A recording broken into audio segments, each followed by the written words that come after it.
Continuing on, hour number one here on a Wednesday. Appreciate you making us part of your afternoon. A very cool event coming up on Tuesday, May 10th. It'll be at CenturyLink Center, Omaha. It is the DJ's Heroes Award, and you've probably heard about it through TV and through radio. Mike Ditka will be speaking at this event. Of course, as a Bears fan personally, that's just exciting right there. But also, we had the opportunity, Joe and I did, to start reading through what's really important about the DJ's Hero Awards and just these scholarship winners. And we're going to talk more about this, but we're very happy to be joined in studio with former national champion, All-American Outland Trophy winner Zach Wiegert for Nebraska. And Zach, first of all, appreciate you spending time with us. And this is just such a remarkable situation to read the nominations and, of course, the scholarship winners. I mean, you talk about going through adversity. Holy cow. Yeah, it makes your life seem pretty easy, doesn't it, when you read through some of these? Yeah, they're amazing kids, and DJ's Heroes, I think, is their 17th year doing this. David Sokol's family started it.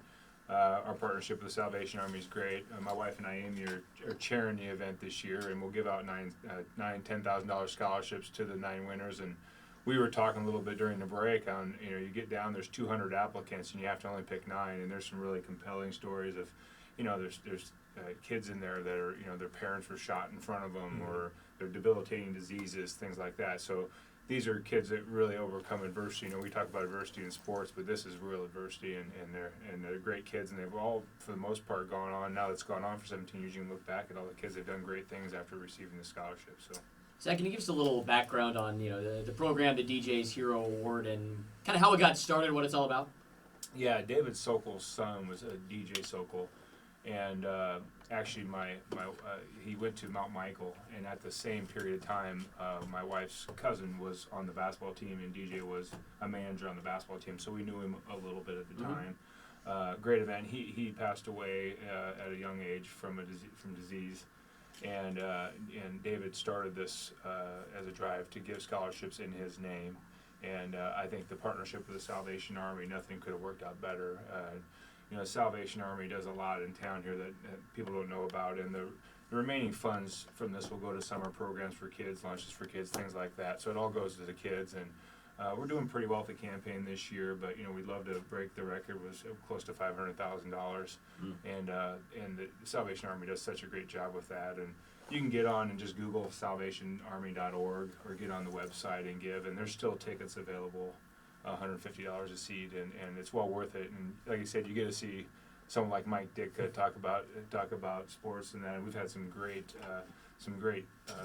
speakers at this event over the years, and it's just a great one run event. And Salvation does a great army, so it does a great job with it. Zach, it seems like too, when you talk about Mike Ditka and some of the other speakers, I think when they hear stories like this, and as someone who played not only at a very high level in college, but also in the pros too, it's one thing to work through injuries and stuff like that, but as we talked about this a little bit ago, some of the things that these scholarship recipients have seen, have overcome, and yet they still have the mindset to make a bad situation into a good one, and so selfless in what they have done in their community and their schools and stuff like that.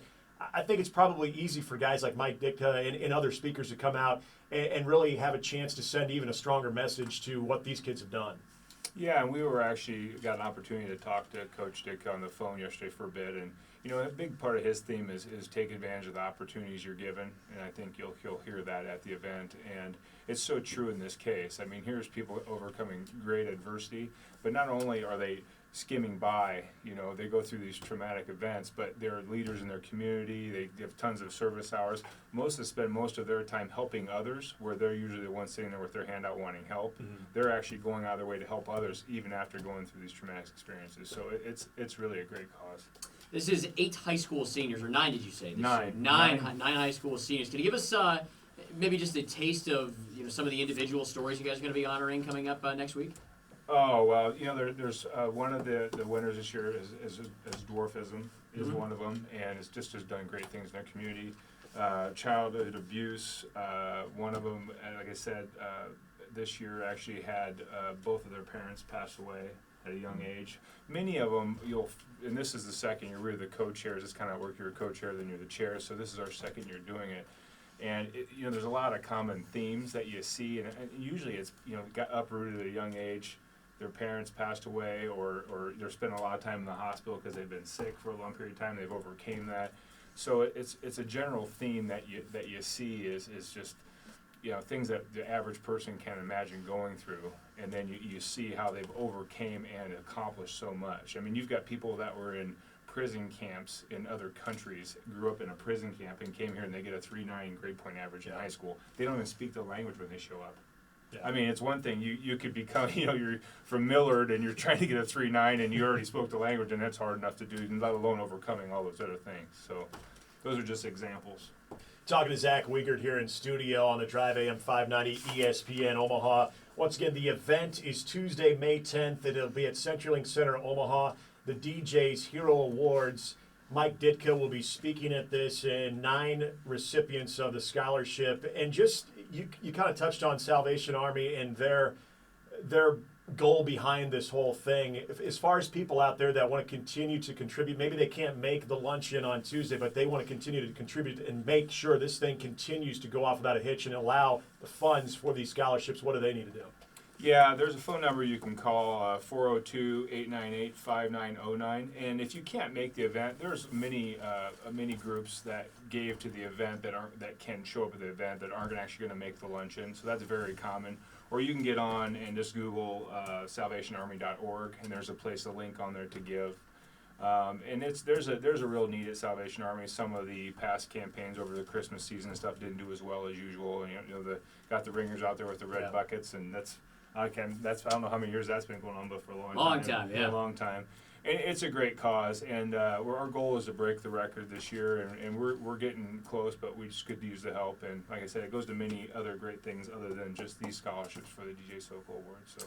Zach Wiegert, our guest in studio, former Husker All-American. Zach, this last weekend, NFL draft going on. Do you remember where you were or what you were doing when your name got called? Yes, I do. It was actually the day my number got retired at Nebraska. Was the same day as the draft, and Todd and Tyler were at my party. Hey, there you go. And so we had a hotel room in Lincoln, and Todd and Tyler were at the party at the hotel, and then I had to leave the draft about mid-first round and go down the stadium, got number retired, and then went back to the party, and I think I was like the 4th pick in the second round. It was a year that Carolina and Jacksonville came into the league, so there was actually 2 extra picks in the first round that year. So. The excitement, a lot of guys, whether it's first round, second, third, fourth, just hearing your name, and as you mentioned, you remember exactly what was going on. What was after that? I mean, it seems like it's just such a flurry of things that come your way as soon as you get that phone call. Yeah, it's stressful. You go and you try to do everything you can do to get ready for the draft, and you have this team calling and that team calling, and I think at the time I was Bill Parcells was saying, okay, you're going to be the 15th pick or something like that. Well, then that slips by. Then you're sitting there and I'm going 32nd or 4th or whatever I went. And you look back, and coming from Nebraska at the time, they said, well, we can't find any flaws with the way you played. We just don't have much film of you pass blocking. Yeah. Right? And Right. so then you're like, come on, Coach. Why don't you throw the ball more? I could have got drafted higher. But then you look back. Tommy, come on. But then you look back and say, no matter what where they would have drafted you or how much they would have paid you, wouldn't have gave up your championship ring, right? So who cares? And, the big thing is you get there and you just want to make it. It's tough. I always compared training camp to prison. It's got a little bit lighter now. They don't let you haze the people as much as back when I was involved. But, we still had guys smoking after practice and stuff when I played. So it was a different time. But it's amazing. You come into it and, you just got to make your own way. And you're coming from being the big man on campus where you were to being the nobody where you're at. And, everyone's fighting for their place at the table. And it's no hold bar stuff, man. I'm curious. Alex Lewis obviously getting drafted this year from Nebraska. He's going to the Ravens organization. What do you suppose this week's going to be like for him? Wow. Well, they'll have a mini camp, and you'll sit there and go like, I just remember saying, well, why don't we have pads on? Because they won't let you put pads on usually for these mini camps, and everyone's going 100 miles an hour full speed, and you're not wearing pads, and everyone's wearing helmets. So you're going like, well, why don't we just put pads on? Because it hurts a lot less to get hit with people with their helmets down in your shoulder, and they don't call the spearing rules in practice and all that. So you'll probably, if you're smart, if someone's picking on you, you'll get in a couple fights and straighten that out quicker. They'll do it all year. And that'd be probably about the end of it. That's my thing. If it's like I said, if you let people give you a hard time in the pros, they'll always give you a hard time. Zach Wiegert, our guest here in studio. And Zach, I'm sure one thing that you probably continue to get asked, especially being around the area, everybody always wants to know, how does Nebraska football get back to the days of when you were playing and the offensive line, the success that you guys had in national championships. And I'm sure now with the coaching change, everybody wants to know, okay, what did you think about the first year? My question for you is, we're seeing a lot of success recruiting over this past month, too. Mm-hmm. Just overall, what you have seen, now is kind of, even though you're still part of the program, but, now as an outsider looking into it, what do you take from all of that? I've never put a lot of faith in, recruiting reports. Mm-hmm. You just look back and say, oh man, that's so-and-so from the Chicago Catholics coming in. He's a 5-star and I'm a 2-star from Fremont. And you show me like going, how did this guy get 5 stars? I mean, it's just the stuff doesn't mean anything anymore. Those are paid services.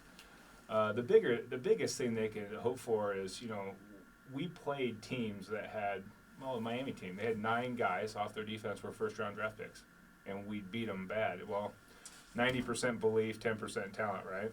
And I think if you get back and playing the way Nebraska is used to playing football, it's all day. It's going to come in here, it's going to be physical. Every play you're going to have to show up to play. I think so much of it's attitude and believing that, when we were there, it's like we are the best team.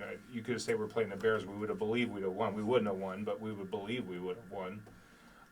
So much of sports is attitude and believing that the other team's not better than you are. And I just think we've lost that a little bit. And that happens when you have coaching changes. Sure. And, I'm sitting here preaching this, and Osborne had been there for 20 years when I showed up. So, I mean, you're coming from a proven system, a proven program. And I hope they can get that same mentality back that if you're going to play Nebraska, it's going to be an all-day deal. Well, and so many people I think want to interpret that as Nebraska needs to run the ball on every down. And certainly that's what you guys had a lot of success with. But I think it can translate into what the new coaching staff wants to do too, with throwing the ball and mixing it up. I think what it means to me is not what type of offense or defense you're in. You're going to say this is what we're good at. Mm-hmm. Stop it. Yeah. Right? Yeah. You're not going to run the ball on us, period. Right? If we want to throw, what we're going to come out throwing. Stop it if you can. It doesn't have to be running the football, in my opinion. But it's got to be physical, but it doesn't have to be running the football. It's just saying, instead of changing your game plan to meet what the other people are doing, you make them stop you every week. Even if you have 4 plays, we're really good at these 4 plays. Stop them. Yeah. Zach, it was weird. About 2 weeks ago, we remember the 20-year anniversary of the death of Brooke Beringer, a guy that obviously you played for. And it's kind of interesting as we talk about the DJ's Heroes Award, what Brooke Beringer went through as a competitor. For coming from Goodland, Kansas, and having the starting job, and then just in a very classy way the following year just accepted his role as a backup quarterback. There are so many people that were inspired by him. And I know these stories that we're talking about with these recipients, maybe a lot greater hardships, but when you think back on your relationship with him and what he meant, not only as a player on the field, but just from an inspirational standpoint, is there any better that come to mind when you think of Brooke Beringer? No, not as far as just being a pure team player. Absolutely not. I mean, you look at Brooke and, our year, Tommy goes down and we're all going, oh, Tommy's hurt, but our team had an attitude. It didn't matter who was in the game. I mean, we always thought we were going to win. But, Brooke came in and he punctures a lung and he, misses a game. And, he comes, I'm sitting there watching him pump air into his lung at halftime. He comes back out and plays. Yeah. We're like, okay, this guy's all in, right? Yeah. I mean, we're playing Wyoming and he's in there getting air pumped into his lung because it's collapsed, Yeah. And he comes back out playing. So, true competitor, great person on top of everything. I mean, just a really good person. But, the year after I left, and you look back and what they accomplished the following year, that could have really torn a team apart, and it's like one of those things, hey, Osborne knew what we wanted to be good at, and he said, this is what we're going to do, stop it. It's just so fact that Tommy was a better quarterback for that system. Yeah. If you would have said, is he a better quarterback? It matters what system you're in. I mean, he was made to run Osborne's system, Tommy was. I mean, it was his style. But you tell me anyone in the world wouldn't want Brooke to be their starting quarterback on their team? I mean, the guy was all talent, all heart. Zach Wiegert, our in-studio guest. Zach, there will never be another pipeline, ever, in all likelihood. They need to quit using the term pipeline so loosely down there. That's right. If Nebraska's going to get back to that level, though, we're close to it. I don't know that we'll ever see another offensive line like you were a part of. I mean, I hope I can come in here someday and say that line is as good as line we have, because that means we're running a lot of football games. yep, absolutely. You mentioned attitude. Is there anything else that's missing from that equation, do you think, of what you've seen over the last, I want to say like 1 or 2 years, but let's take the last 10 years, perhaps. It just seems to me a general lack of toughness, and toughness can be two things. Not physically, like, hey, there's probably a bunch of guys on the team going, I can't believe you just said that. It's mental toughness, right? A guy from Wisconsin breaks a run or two. I'm watching the game. It looks like no one wanted to hit him the rest of the game. Did he become Superman? I don't think so. Yeah. It looked like just lack of confidence, right? Mental toughness, physical and mental toughness is, I say that's 90% of our problem. I think we've had good enough players. We've had as many players go pro off the teams the last 10 years as we did when we played. I mean, we didn't have a lot of guys. I mean, we had 10 starters from the state of Nebraska, and we can't even find 10 guys to give a scholarship to from Nebraska. I tell you what, but those guys from Nebraska will play hard. Yeah. Zach Wiegert, our guest in studio once again. We want to remind you of the event. It's coming up this Tuesday, May 10th at CenturyLink Center, Omaha. DJ's Hero Awards. 9 recipients of scholarships will be presented. Also, Mike Ditka will be speaking. And Zach, once again, for people who either want to take in the event or get involved, what do they need to do? You can visit salvationarmy.org and look up there and click to give on there, or you can call 402-898-5909 and say you either want to attend the event by a ticket, or you can just give to the cause. It's a worthwhile cause. Yeah, some remarkable stories here, too. These 9 recipients, unbelievable. And great cause. So we hope folks can either make it down there on Tuesday or continue to contribute to the Salvation Army. Zach, appreciate you being in studio with us. Continue the great work, too. Absolutely. Thanks, guys. All right, we'll wrap up the 2 o'clock hour next on AM5.